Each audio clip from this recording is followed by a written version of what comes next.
Muy buenas y bendecidas noches, señores. Bienvenidos. Bendito Padre, gracias. Gracias, Señor, porque es un placer, es un honor que nos dispones este tiempo para escuchar tu palabra. Te agradecemos, Señor, porque nos das esa oportunidad y te pedimos que la extiendas por mucho tiempo más, Señor. Asimismo, que sean tocados muchos corazones, pero sobre todo, Señor, que todo lo que hacemos sea para tu gloria y para tu honra. Bendito seas por siempre y para siempre. Amén.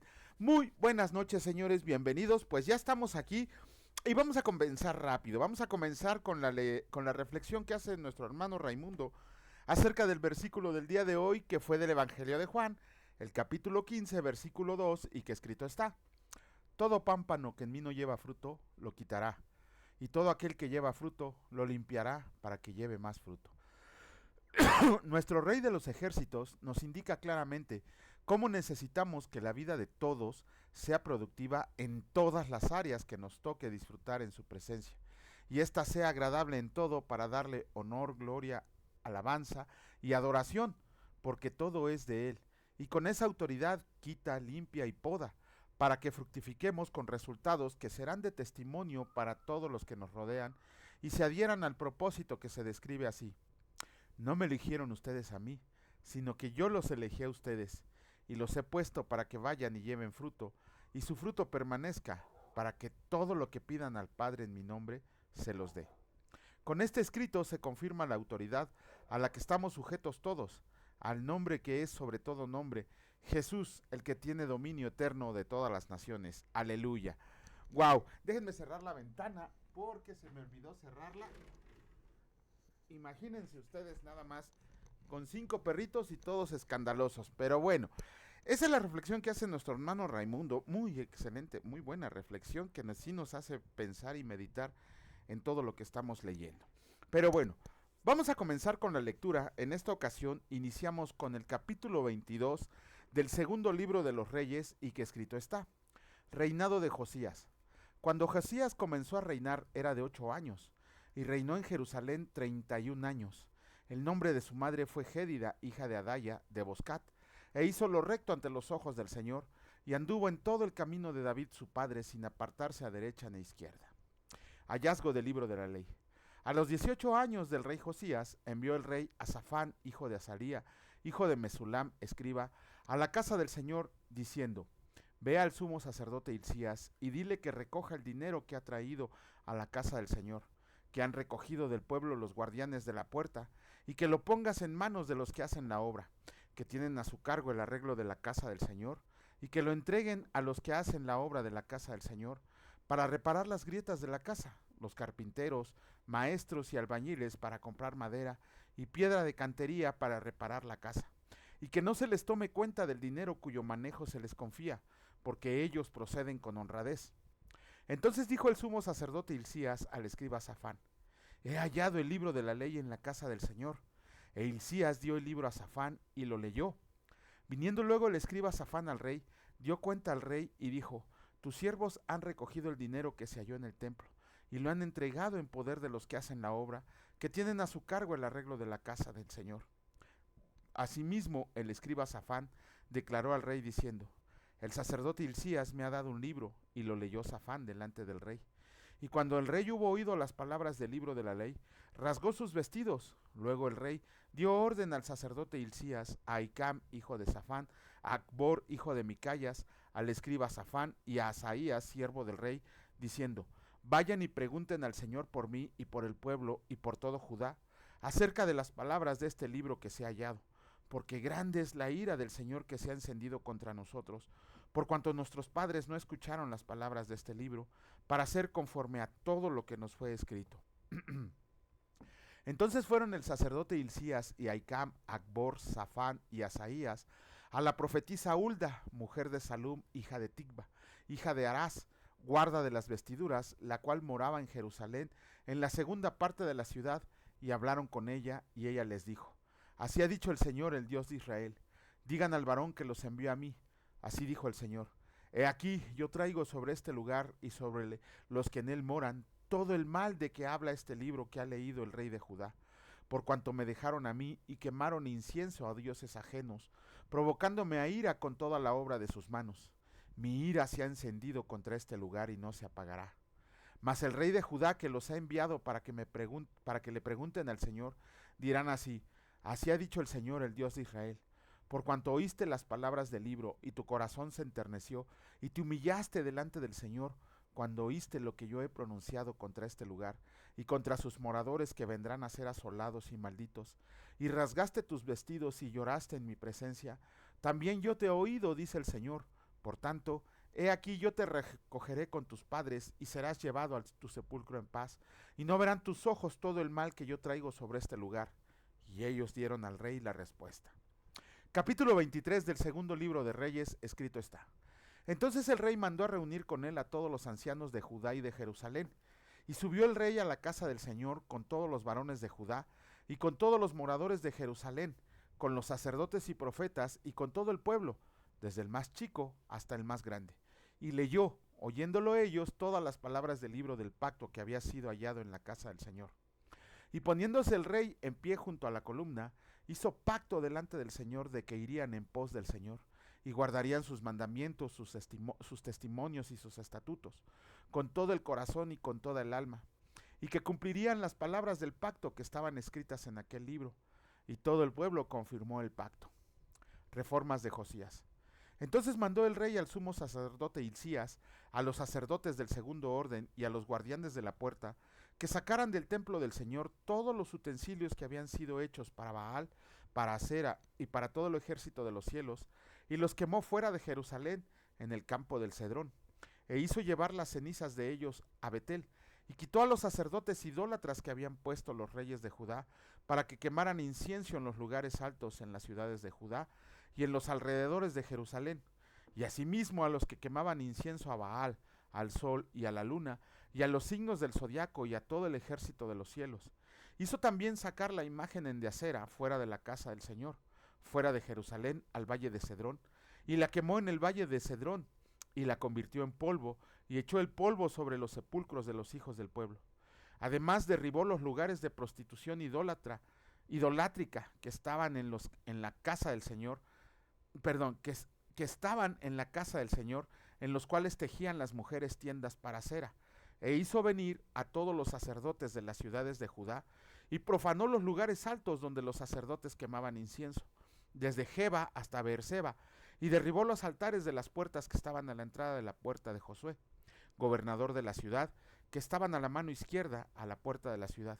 Pero los sacerdotes de los lugares altos no subían al altar del Señor en Jerusalén, sino que comían panes sin levadura entre sus hermanos. Asimismo profanó a Tofet, que está en el valle del hijo de Hinnom, para que ninguno pasara a su hijo a su hija por fuego a Moloc. Quitó también los caballos que los reyes de Judá habían dedicado al sol a la entrada del templo del Señor, junto a la cámara de Natán Melec eunuco, el cual tenía a su cargo los ejidos, y quemó al fuego los carros del sol. Derribó además el rey los altares que estaban sobre la azotea de la sala de Acaz, que los reyes de Judá habían hecho, y los altares que había hecho Manasés en los dos atrios de la casa del Señor, y de ahí corrió y arrojó el polvo al arroyo del Cedrón. Asimismo profanó el rey los lugares altos que estaban delante de Jerusalén, a la mano derecha del monte de la destrucción, los cuales Salomón, rey de Israel, había edificado a Astoret, ídolo abominable de los sidonios, a Chemos, ídolo abominable de Moab, y a Milcom, ídolo abominable de los hijos de Amón.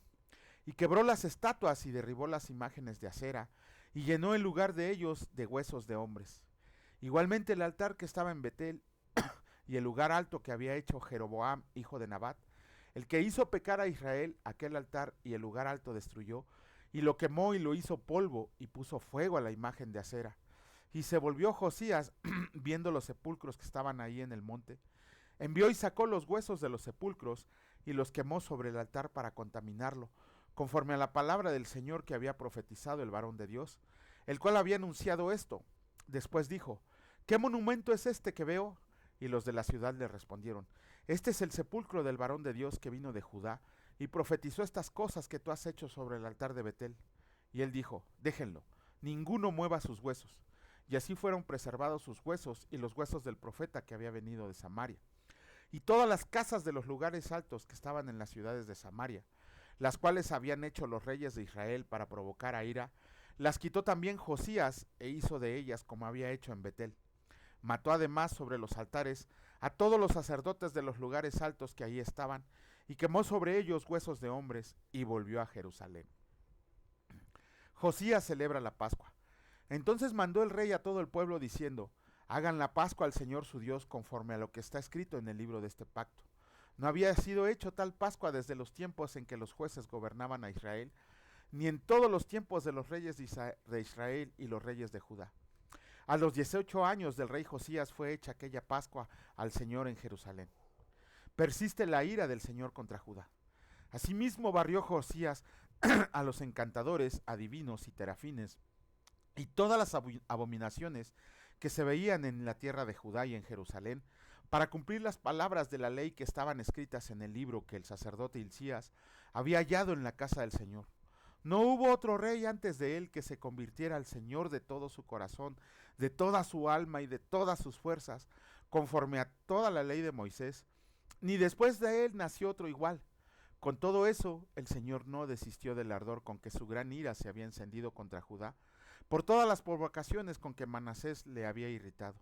Y dijo el Señor: también quitaré de mi presencia a Judá, como quité a Israel, y desecharé a esta ciudad que había escogido, a Jerusalén, y a la casa de la cual yo había dicho: mi nombre estará ahí.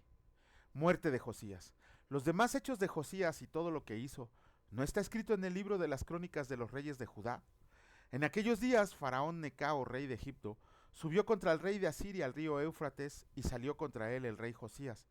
Pero aquel, así que le vio, lo mató en Meguido, y sus siervos lo pusieron en un carro, y lo trajeron muerto a Meguido a Jerusalén, y lo sepultaron en su sepulcro. Entonces el pueblo de la tierra tomó a Joacás, hijo de Josías, y lo ungieron, y lo pusieron por rey en lugar de su padre. Reinado y destronamiento de Joacás. De 23 años era Joacás cuando comenzó a reinar, y reinó 3 meses en Jerusalén. El nombre de su madre fue Amutal, hija de Jeremías, de Libna, y él hizo lo malo ante los ojos del Señor, conforme a todas las cosas que sus padres habían hecho. Y lo puso preso Faraón Necao en Ribla, en la provincia de Amat, para que no reinara en Jerusalén, e impuso sobre la tierra una multa de 100 talentos de plata y uno de oro. Entonces Faraón Necao puso por rey a Eliaquim, hijo de Josías, en lugar de Josías su padre, y le cambió el nombre por el de Joacim. Y tomó a Joacás y lo llevó a Egipto, y murió ahí. Y Joacim pagó a Faraón la plata y el oro, mas hizo avalar la tierra para dar el dinero conforme al mandamiento de Faraón, sacando la plata y el oro del pueblo de la tierra, de cada uno según la estimación de su hacienda, para darlo a Faraón Necao. Reinado de Joacim. De 25 años era Joacim cuando comenzó a reinar, y 11 años reinó en Jerusalén. El nombre de su madre fue Zebuda, hijo de Pedaías, de Ruma, e hizo lo malo ante los ojos del Señor, conforme a todas las cosas que sus padres habían hecho. Bueno, con esto terminamos la lectura del Antiguo Testamento. ¡Ah, qué hermoso capítulo!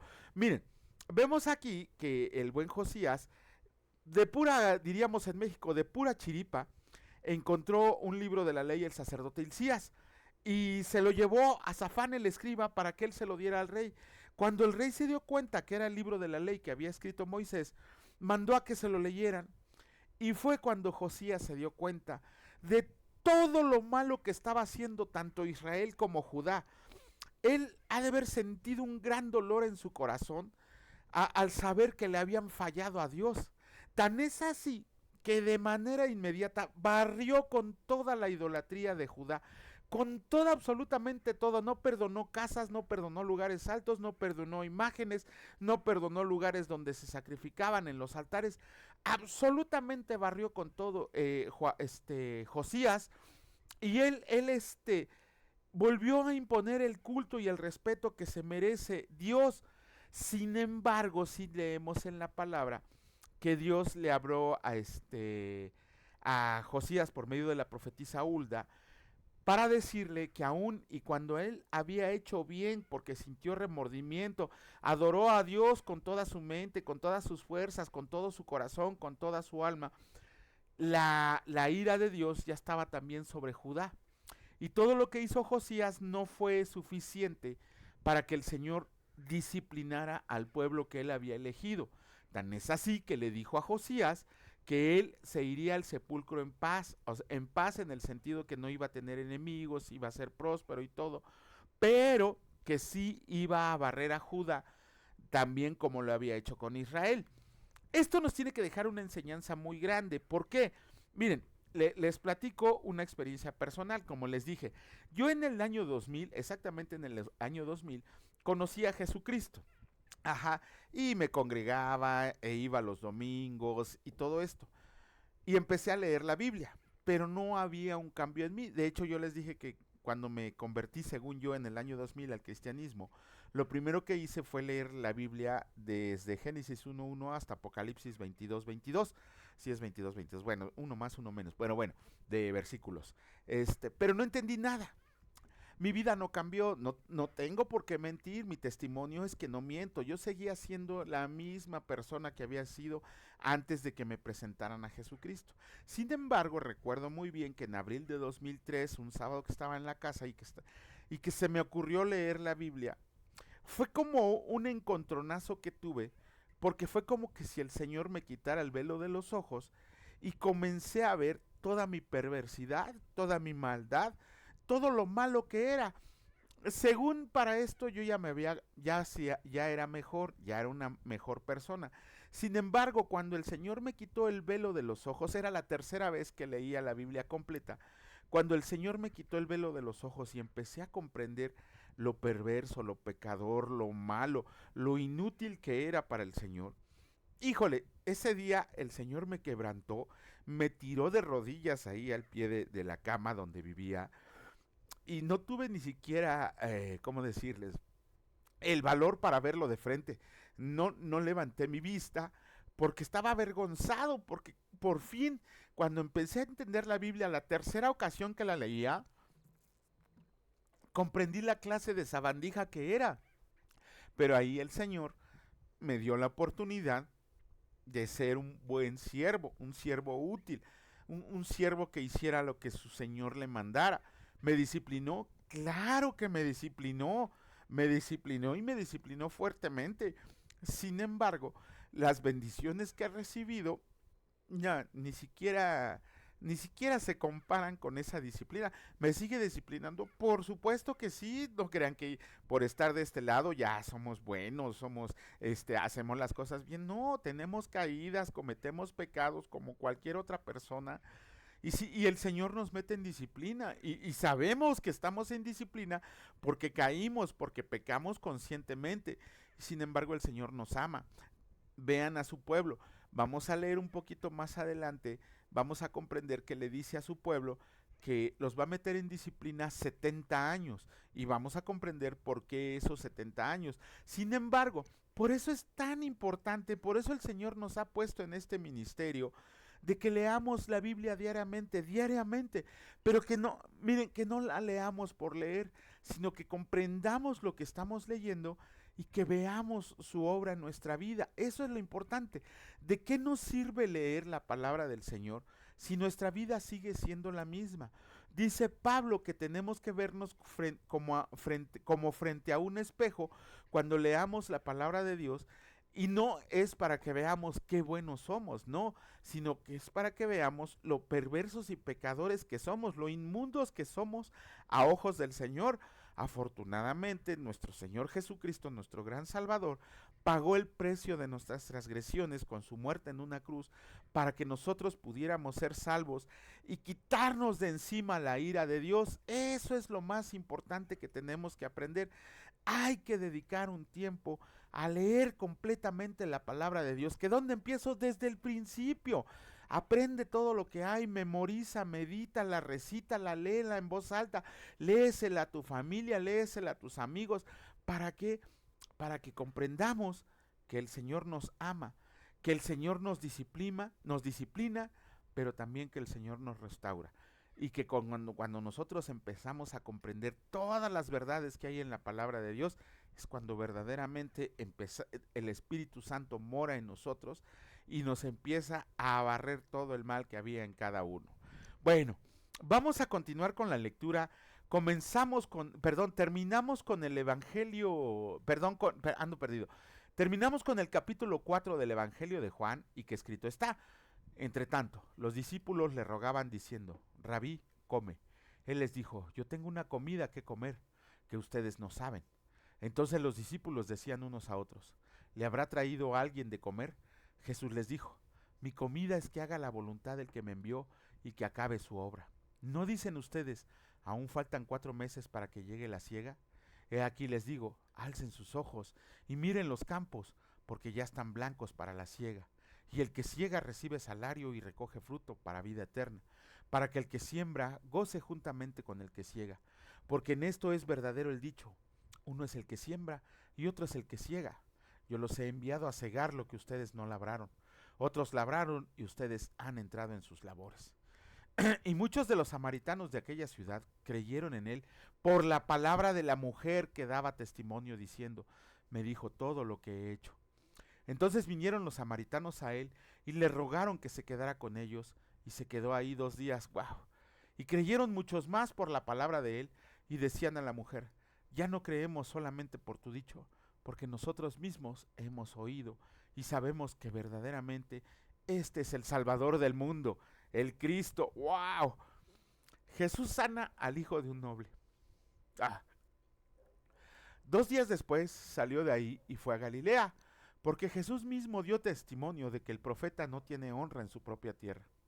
Cuando vino a Galilea, los galileos le recibieron habiendo visto todas las cosas que había hecho en Jerusalén en la fiesta, porque también ellos habían ido a la fiesta. Vino pues Jesús otra vez a Caná de Galilea, donde había convertido el agua en vino, y había en Capernaum un oficial del rey, cuyo hijo estaba enfermo.